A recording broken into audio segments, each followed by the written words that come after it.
where we are today is probably a warning shot for people in terms of, relying on buying your fertilizer just as you're about to drill it or need it is probably a risky strategy. And what we're seeing more and more of now is that tillage farmers particularly are looking at the market in the autumn and seeing can they get good value at that stage. They don't have to make a decision straight away, but if they think that they can get good value at that stage, more and more tillage farmers are buying their fertilizer requirements for the spring before Christmas. And I think that can be a wise move, Spring is in the air today with a blue sky and highs of 17 degrees Celsius is forecast for later in the day.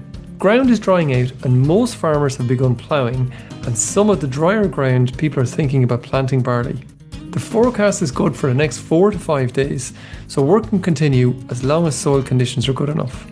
You're listening to the latest episode of the Tillage Edge with me, Michael Hennessy.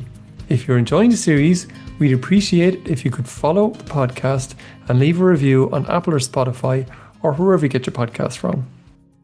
I'm delighted today to be joined by Ciaran and Shay, Phelan, both tillage specialists in Teagasc, to chat about planting spring crops over the coming week and if the increased costs are likely to affect plans for the coming spring.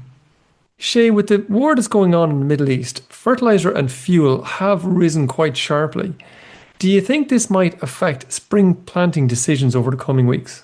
When we were doing up our cost returns budgets back in December and January, we had a price then of where the fertilizer was at. And I mean, you can see it on our booklets there, the price of the fertilizer. But the fertilizer costs of the individual products now has gone up by over 100 euros a ton in many cases. Like phosphorus probably being the most expensive element now. I think it's gone from about €2 up to about $3.89 a kilo thereabouts. Nitrogen has gone up as well, but potash seems to be relatively stable. So if you factor that in terms of if we're applying the same amount of fertilizer now to grow, say, a crop of spring barley, for argument's sake, versus what we would have had in our cost returns booklet, you're probably at this stage looking at an increase of about €80 a hectare. So that's €24 an acre, maybe even 25, 26, depending on what you're using. So it is significant. And then, as you rightly say, Michael, I mean, the cost of diesel has gone up as well. I mean, a number of years ago, when I was working up in Kinsey, one of our discussion groups up there, we decided to measure how much diesel was being used when you're ploughing, and we had various numbers or different tractors and different plough setups and what have you. And we're averaging about 10 litres per acre. So if you take that on kind of a relatively heavy soil, and the price of diesel has gone up by, 50, 60 cent a litre at this stage, that's another €5-6 an acre just for ploughing alone. And again, when you put in, the other cultivations and the drilling and all that sort of carry on, you could easily be looking at a cost increase from where we are in our cost returns of up to somewhere between 90 to €100 an acre, depending on the amount of cultivation and the fertilizer choice that you have. So it's not an insignificant cost. And I mean, if you think of where the price of grain is at the moment, it's almost a half a ton of spring barley straight away gone just due to the cost increases that we have had in the last 2 or 3 weeks. So that's €90 a hectare or an acre? Sorry, a hectare. Right. Sorry, okay. A hectare. So yeah, so it's a half a ton per hectare. Yeah. Where farmers can least afford to lose that, especially considering exactly spring barley is probably on the lower end of the margins for everything else. With that in mind, though, Shay, do you think that's going to affect farmers or influence farmers thinking over the next 2 weeks or 3 weeks? It's a good question, Michael. I suppose for a lot of people, they probably have the seed as delivered now at this stage. The other thing I would say, not everybody's been caught out. I was at a couple of meetings the last couple of weeks, and talking to growers around the country, I think there's a significant amount of fertilizer already on tillage farms, especially winter cereal growers. And for most of those growers, they've also bought some compound, not at all by any manner of means, they've also bought some for the spring crops as well. And I suppose from where we are today, it's probably a warning shot for people in terms of, relying on buying your fertilizer just as you're about to drill it or need it is probably a risky strategy. And what we're seeing more and more of now is that tillage farmers particularly are looking at the market in the autumn and seeing can they get good value at that stage. They don't have to make a decision straight away, but if they think that they can get good value at that stage, more and more tillage farmers are buying their fertilizer requirements for the spring before Christmas. And I think that can be a wise move, I suppose the chances are, Shay, of farmers switching anything dramatic then at this stage of the year is probably, and I was only thinking the other day, they're hardly going to switch into cattle anyway because the price of those, animals over there. So No, are they and kind of stuck then? they are for a degree. They are to a degree, and I suppose possibly, and maybe there's maybe a bit of optimism in this, that we have started to see a small bit of movement in grain markets over the last couple of weeks. I think wheat went up last week or the week before by 3 or 4 or 5 euros a ton. Now we know it's small, but these indicators that are out there in terms of the cost of fertilizer, the cost of diesel, even the cost of seed is going up. So there are possibly areas that not in Ireland, but certainly in certainly some of the more marginal parts of Europe and stuff like that, that people might say, well, listen here, there's no margin in this. I'm not just going to plant for 2026 and leave it up there. So that might encourage the market to go up. And we've seen that before. Not saying it's going to happen for sure this Mm, year, but we have seen that happen before. sure. So, Kieran, just coming back to you in terms of, again, maybe thinking about trying to do the right thing at the right time. Some fields are certainly drying out more, will probably stay wetter for a little bit longer. Just in terms of farmers trying to figure out, what to go at or what not to go at, is there a methodology to that farmers can do before they have half the field ploughed and kind of say, oh, Jesus, maybe we should have left it for another little while. Yeah, I remember the last time I was on with you, Michael. I remember saying patience is a virtue, and I suppose it still is, in the sense of we've great weather out there today, and there's great drying, but I suppose we still need, especially for spring barley, ground to dry out. Now there might be a few things happening before that, but I suppose in terms of making assessment, I got a borrow line from my colleague Veronica Nyhan.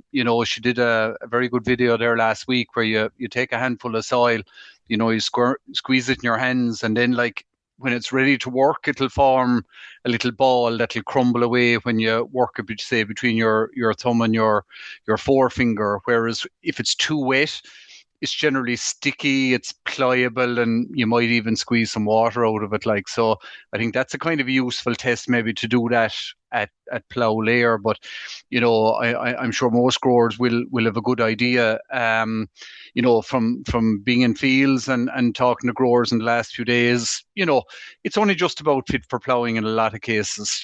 Ground is taking its time. It's a bit smeary and a bit wet on top, and a lot of stuff is still ploughing up wet. So I think it's just going to take that little bit of time. But look, the days are getting longer. We've good sunshine and drying today, so hopefully that'll continue, and we won't be long before we'll be in action. And with that in mind, I suppose, Kieran, with the top being a bit smeary and a bit wet, maybe, the likes of the min-till ground, probably even more patience again. Yeah, it certainly takes a bit longer. Yeah, there's no question about that. You just need it to dry down through that soil layer, that couple of inches before you go at it, because you can do more harm than good. You just have to wait. There's just no option with min-till in that scenario. Like, So we talked a few weeks ago, Kieran, around beans, and I presume beans are still the crop that people should be going at as soon as they can. well, that's the priority crop by a long way. We all have memories of 24. Now, 24 there was obviously late sowing, but it was also, if we remember back, it was a very cool summer. With not a huge amount of sunshine. I think that was actually a big factor in 24. Plus that September came wet. But anyway, late sowing is the big issue with beans. In an ideal world, we'd have all our beans sown by the middle of March.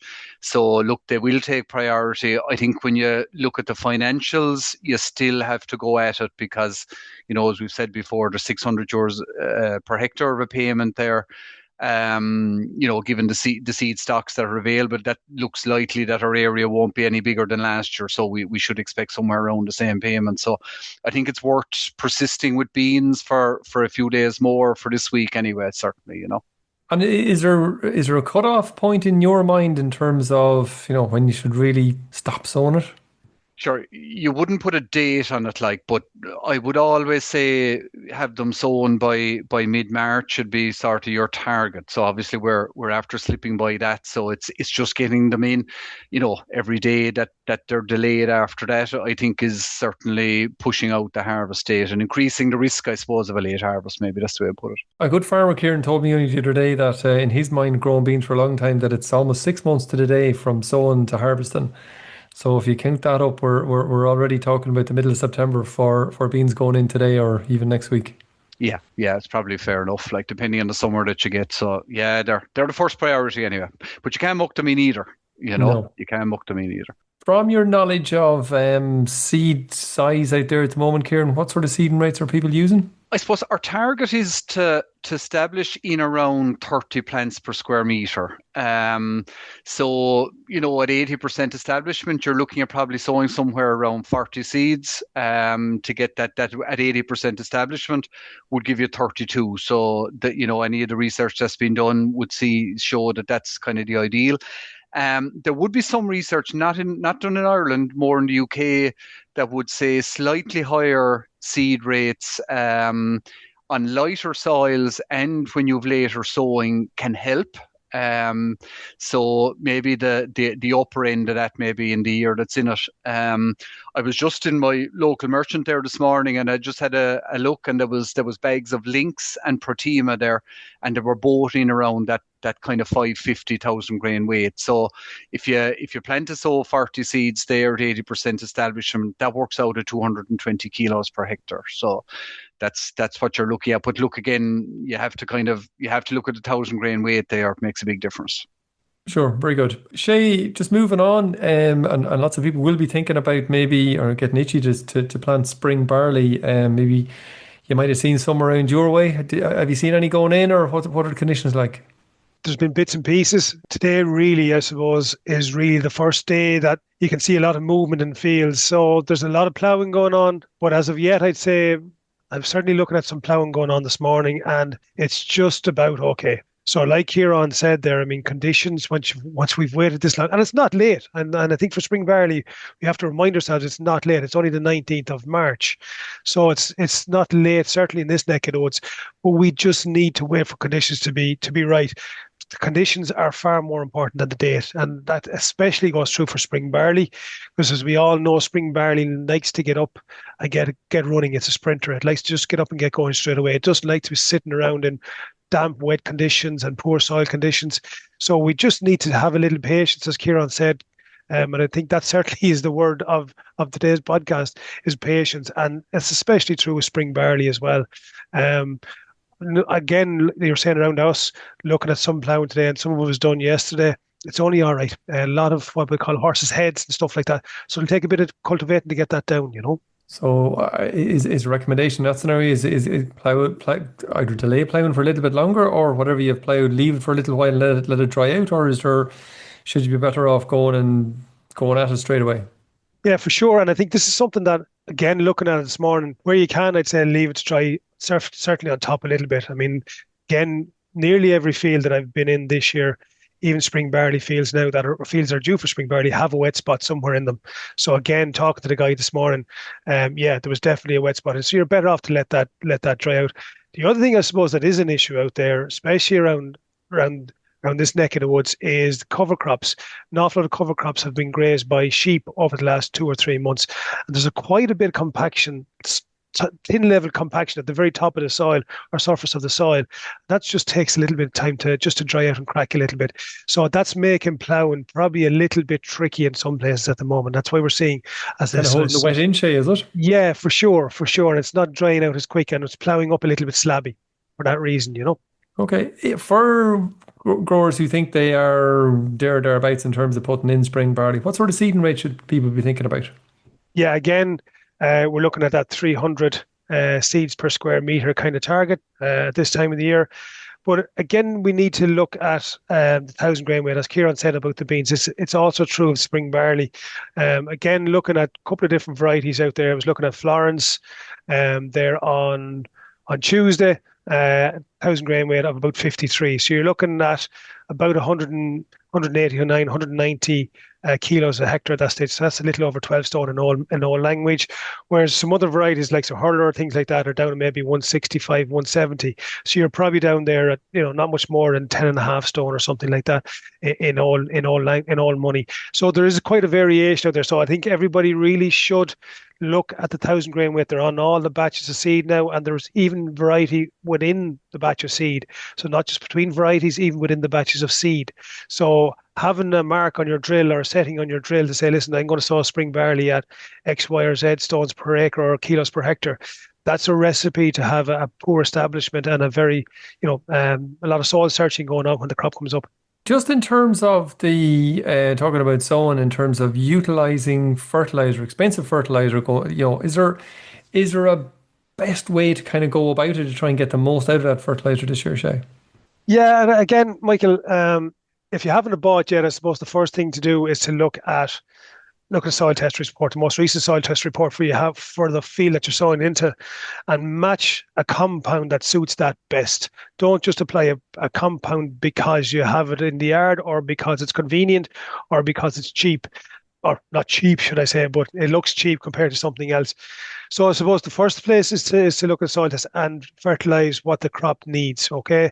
Second thing then, I suppose, and again, it becomes more important, I suppose, as we get into April, is to make sure you get that fertilizer as close to the compound fertilizer as close to the seed as you possibly can. Now I realize not too many people have combination drills like we used to have years ago with massey drills and things like that. So I suppose in that regard here, just looking at the guys out here in Oak Park today, what they're doing is they're spreading it out on the plough ground and tilling it in. So that's getting it into the seedbed close to where the seed is going to be as practically as close as we possibly can. So in the absence of a combination drill, that's probably your best bet. And the last one, Shay, for you, just thinking about the fuel cost you were chatting about a minute ago, which are probably going to continue to increase. Should growers be looking at moving away from ploughing and moving into min-till or even direct drill as a cheaper alternative to a plough-based scenario? Yeah, it's a good question, Mike, because for sure we're seeing a movement in that direction. And yes, cost might be something that might facilitate it this year. But I think you really have to look at other aspects of the farm as well. So if you're as Ciaran said about the beans, you won't get in as early on direct drill or min-till soils as you would have ploughed soils because you're ploughing up a fresh layer and you're aerating the soil as such. So there's patience again comes down to using direct drill. So you do tend in the spring to have to wait that week or 10 days longer to get going in the spring. Now, in a year like this, where people perceive we're late, we're not really late, but where people perceive we're late, that can be a very difficult discipline to adhere to. And we've seen it before where people muck in cereals or beans or something like that in the spring because they just can't wait, and then you're in trouble straight away. So being aware of the soil, making sure the soil dries out, and also be aware of things like compaction. If you have compaction in the fields, those things are more important than the drill system and trying to save a few quid this year. Actually, Ciaran, I forgot to ask you as we were chatting about beans there. Weed control, I suppose, in beans is kind of based around pre-emerge. Does that really need to happen straight away, directly after sowing, or is there a little bit of leeway between that and before the beans come up? An easy question, Michael, anyway, in terms of pre-em versus post-em, it's pre-em. There's just there's Basagran, but it's not very doesn't have a broad spectrum of weeds, so it's pre-em. You can wait a little bit, but I would expect this year that nobody will be putting beans down very deep.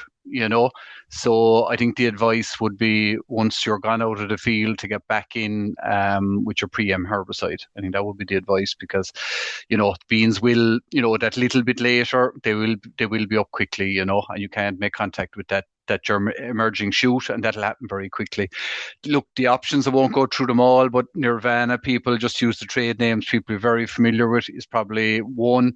Some people will, maybe to make it a bit cheaper, will maybe use less than the full rate, say 2.5 litres of Nirvana and mix some Defy with it, maybe 3 to 4 litres. Stallion's a good option. And Emerger and Defy is also a very good option and would be a little bit more cost effective possibly there as well. So I think, look, what you use shouldn't be governed by cost. The first thing, firstly, should be your weed spectrum and that you're going to get good control of the weeds, and then look at what the options are from there. But pre-em anyway, Michael, is the short answer. And the recommendation, Ciaran, as regards what the seedbed surface should be like?